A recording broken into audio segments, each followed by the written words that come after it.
Le bas carbone en rénovation énergétique. Une série de podcasts produite par le programme Profil, conçu par l'ICEB, l'Institut pour la conception éco-responsable du bâti, et piloté par l'agence Qualité Construction. Moi je suis chauffagiste, mais quand même mon objectif c'est de ne pas vendre de chauffage. Bon, j'ai assez de boulot déjà, donc j'ai pas besoin d'aller vendre du chauffage quand il n'y en a pas besoin, mais quand quelqu'un fait des gros travaux dans sa maison et qu'il me parle de chauffage et d'eau chaude, je lui dis déjà comment on pourrait faire pour se passer du chauffage. C'est rare qu'on puisse le faire, mais c'est faisable des fois, quoi. Épisode 2, rénover pour émettre moins de carbone. Première partie, le diagnostic de l'existant et les besoins des occupants. Nous démarrons donc cet épisode avec un artisan chauffagiste, Joseph Terribil. Il nous raconte comment la plupart de ses clients veulent changer leur chaudière sans même avoir réfléchi à la manière dont ils occupent leur logement et sans avoir d'abord pensé performance thermique de l'enveloppe. Donc isolation, je demande aux gens, parce qu'ils n'ont pas conscience de ce que c'est qu'une isolation. Je crois qu'on apprend des tas de choses à l'école, mais des trucs de base pour vivre dans sa maison, on ne les apprend pas. Et pourtant c'est évident, personne ne sortirait tout nu dans la rue quand il fait froid. Si je sors tout nu, je vais mourir rapidement. Si je m'habille un peu, je vais avoir froid. Et puis si je m'habille énormément, je vais même avoir chaud. Donc la maison, c'est pareil, on y met une enveloppe. Et si je mets une grosse enveloppe sur ma maison d'isolation, je ne chauffe pas, parce que l'activité humaine dans la maison suffira à la garantir confortable. Voilà.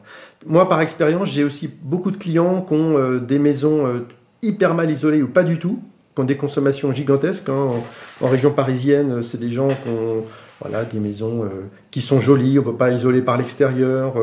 Et puis à l'intérieur, les pièces ont des moulures, donc il ne faut surtout pas perdre 10 cm et puis gâcher ces belles moulures.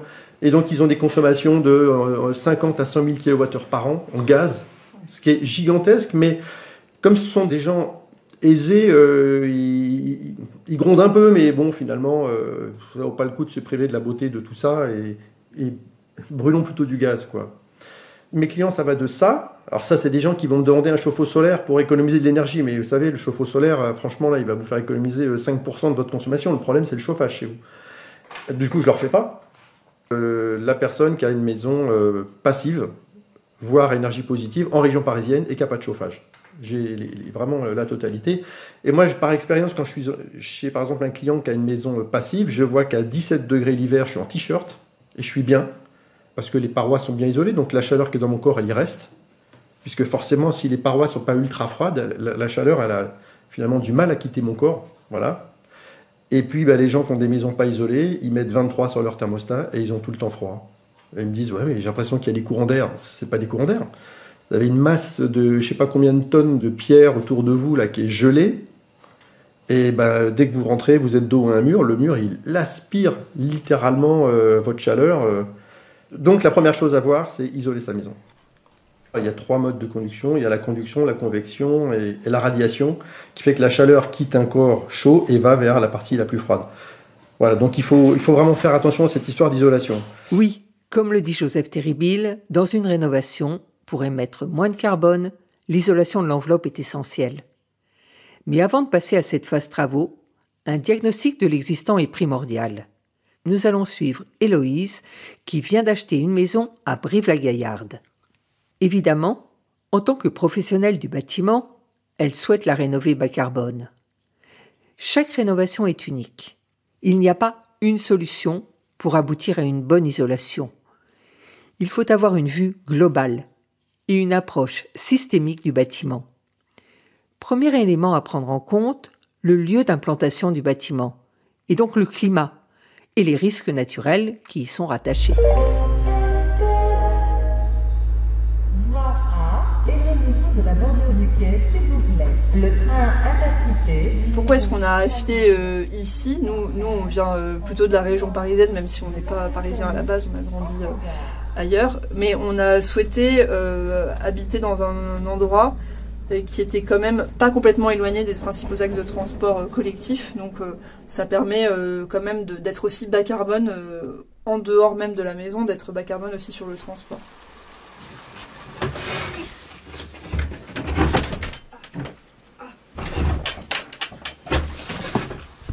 Bon, la poignée est un peu cassée.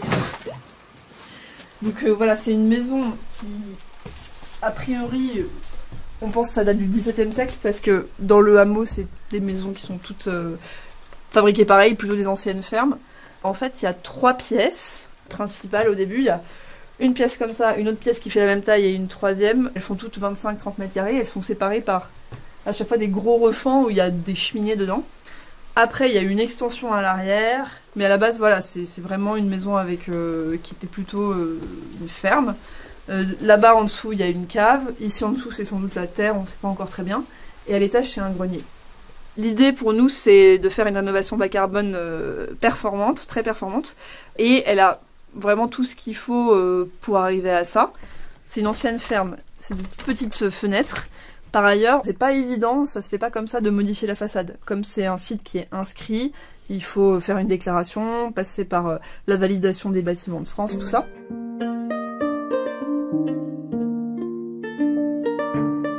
Première étape, pour une rénovation bas carbone, analyser comment le bâtiment est orienté, son inertie, son apport solaire. Et oui, il y a une marche qui est un petit peu cassée. Nous sommes montés au grenier avec Héloïse. Celui-ci est très lumineux grâce à plusieurs fenêtres de toit. Donc nous, ce qu'on pense faire, plutôt que d'ouvrir des fenêtres, c'est plutôt d'ouvrir le plancher pour faire rentrer la lumière en dessous, parce que quand même à un moment c'est bien d'avoir de l'éclairage naturel. Et du coup le plancher là, soit de l'ouvrir et de mettre une vitre ou un espèce de trampoline, de filet, ou enfin voilà, ou juste une ouverture. Tout ça c'est des choses qu'on n'a pas encore complètement abouti dans notre réflexion, mais enfin voilà, on sait déjà qu'il y a un problème d'éclairage naturel et qu'on va bénéficier plutôt du déjà là, de l'existant, plutôt que d'aller casser des murs pour faire des nouvelles fenêtres qu'on n'a pas forcément le droit de faire. Attention en descendant. Deuxième étape avant de démarrer les travaux, il est important de faire réfléchir les habitants à la manière dont ils vont vivre dans ce lieu. Même si c'est une maison qu'ils habitent déjà, on peut en effet imaginer une modification des lieux de vie en fonction des saisons. Ce que j'ai pas dit, c'est qu'il y a quand même...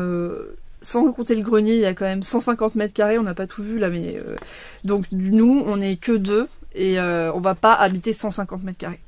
Là tout à l'heure on a vu au rez-de-chaussée on a 3 pièces, donc certainement que ces pièces ça peut être un noyau central où on vit, et on peut non pas isoler à l'extérieur de la maison, mais peut-être isoler entre ces pièces-là et d'autres pièces intérieures qui du coup elles vont devenir des espaces tampons en fait. Elles seront à l'intérieur avec un toit, un mur, mais hors de l'enveloppe isolée en fait. Donc ça permet de dire on chauffe pas 150 mètres carrés, on chauffe peut-être, comme on est 2, on chauffe 70 mètres carrés.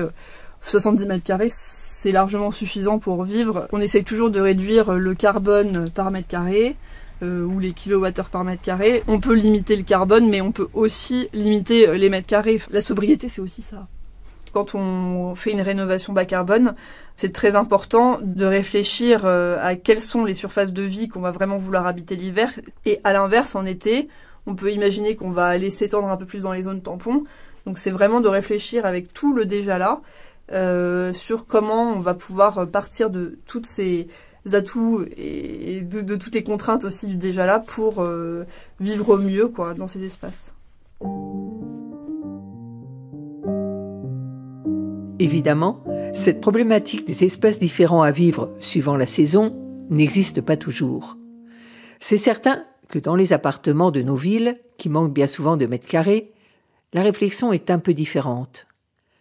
Les espaces tampons sont alors les espaces collectifs, type la cage d'escalier, ou des espaces privatifs, comme les loggias.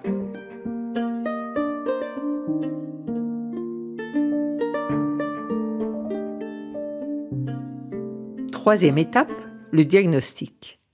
Il faut analyser la structure de l'existant, les fondations, la charpente, les couvertures, la maçonnerie. Il faut se procurer ou réaliser les plans de distribution des réseaux, les surfaces de vitrage, etc. Il est nécessaire d'évaluer la thermique du bâtiment et l'état d'isolation. Donc, ce que je peux dire, c'est que c'est de la pierre de brasier, ça s'appelle. C'est du grès rouge. Les murs, vous voyez, ils sont assez épais. C'est des murs qui font au moins, enfin ça dépend par endroit, là c'est à peu près 50 cm, c'est cette épaisseur-là minimum. Donc là, le travail à faire pour faire une rénovation bas carbone et donc pour partir du bâtiment existant, pour nous, ça va d'abord être de faire un vrai diagnostic de l'existant. Et pour ça, il faut qu'on cure l'ensemble des murs, quoi, qu'on enlève le tissu, tout ce qu'il y a ici. Il y a aussi, vous voyez, ces espèces de parements en bois, là, il faut qu'on regarde un petit peu comment c'est derrière. Vous voyez qu'aussi au plafond, il y a du tissu qui a été mis, donc comment c'est derrière, on ne sait pas non plus. Si on monte à l'étage, pour poursuivre le diagnostic, voilà. On sent ici tout de suite que c'est assez différent. Le grenier était sans doute un grand espace de stockage pour lui. Donc en fait, au lieu d'isoler les rampants, l'ensemble du plancher a été isolé par de la laine de verre. Bon, laine de verre qui est maintenant un peu écrasée par les années, par tout ce qui a été stocké, mais dans l'idée c'était intéressant parce que du coup il a fait quand même son enveloppe chaude au-dessus. Il faut qu'on enlève tout pour voir l'état du plancher. Parce que là on est quand même sur un plancher qui a été avec d'un côté du tissu, de l'autre côté de la laine de verre. Si ça se trouve, il y a des sources d'humidité. Donc ça c'est aussi... Ça c'est un humidimètre. C'est un appareil qui est utilisé pendant les audits. Oui. Pour savoir s'il y a des problèmes d'humidité dans une maison. Donc on l'applique sur les murs. Alors il y a deux modes. J'ai utilisé le mode qui s'applique. Et il y a aussi un mode avec des petits pics qui est plus fiable parce que quand on applique c'est juste en surface. Mais par contre avec les pics ça permet de vraiment rentrer dans le matériau. Et là par exemple, là dans le plancher, on voit qu'il est un peu coloré. Et effectivement il y a 24% d'humidité là. L'une des premières choses qu'on va faire c'est vraiment d'enlever tout ça pour voir l'état en dessous. Et c'est vrai que des fois je fais des cauchemars où il y a une mérule. Mais je pense pas qu'il y ait de mérule. Mais on est quand même dans une zone où... préfectoralement, ils ont déclaré qu'il pouvait y en avoir. Quoi. Comme des termites d'ailleurs, dans cette zone-là.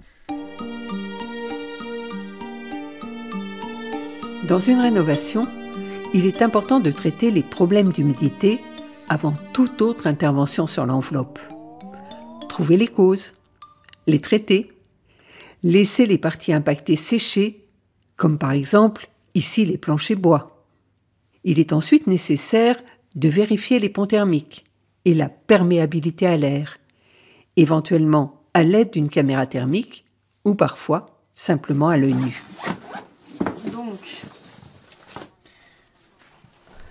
Donc effectivement là il y a un petit souci, qu'on voit assez clairement à l'œil nu, mais on voit l'extérieur, donc il y a un petit flux d'air qui passe de temps en temps. Donc là c'est un point d'étanchéité à l'air qui sera forcément à traiter avant. On parle souvent d'enveloppe thermique, de UW, de U de paroi. Bon, l'étanchéité à l'air, c'est super important, ça peut venir tout dégrader. Bon, ça c'est un débitmètre, donc ça affiche la vitesse d'air en mètres par seconde. Ça permet de savoir combien de mètres cubes heure G qui passent, et donc combien l'air est renouvelé. Parce que la ventilation dans une maison, même si la ventilation, ça, entre guillemets, ça fait perdre de l'énergie, la ventilation, c'est important pour la santé des occupants, la qualité de l'air, pour que les personnes respirent un air qui n'est pas vicié. Et c'est important aussi pour la pérennité du bâtiment, parce que l'humidité, c'est l'ennemi numéro 1 du bâtiment, des murs, c'est ce qui dégrade le plus le bâtiment. Par ailleurs, des murs qui sont chargés d'humidité, c'est des murs qui sont qui du coup vont se dégrader, mais aussi qui sont beaucoup plus difficiles à chauffer, parce que du coup, quand on a des murs pleins d'humidité, quand on chauffe, il y a une partie de la chaleur qui va à évaporer l'humidité des murs. Et du coup, du point de vue bas carbone énergie, c'est très important aussi de bien renouveler l'air, parce que même si du coup on fait partir de l'air qu'il faut réchauffer, ça c'est l'impression qu'on a, mais en réalité on évite de charger en humidité les murs et d'avoir ensuite cette humidité à évacuer avec la chaleur. La ventilation c'est important, mais c'est important que ce soit maîtrisé, c'est pour ça qu'on parle d'étanchéité à l'air, et qu'en même temps après on fait des entrées d'air et des sorties d'air, parce qu'on veut maîtriser par où l'air rentre et par où l'air sort.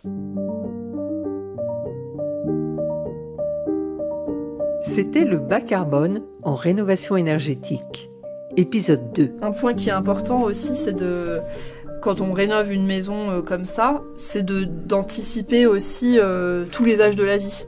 anticiper, c'est éviter de se lancer plus tard dans des grands travaux qui vont forcément nécessiter de défaire et donc de faire des déchets, de générer plus de carbone que si on a anticipé ces choses-là au début.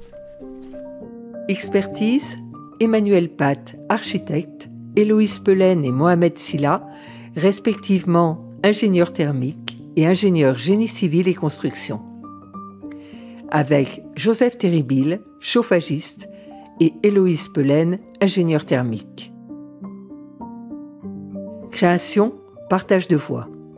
Réalisation, Sophie Pillot, Agnès Maton. Une production Profil, conçue par l'ICEB et pilotée par l'agence Qualité Construction. Musique, Basile Mandigral. Prochain épisode, rénover pour émettre moins de carbone, deuxième partie, le choix des isolants et du chauffage.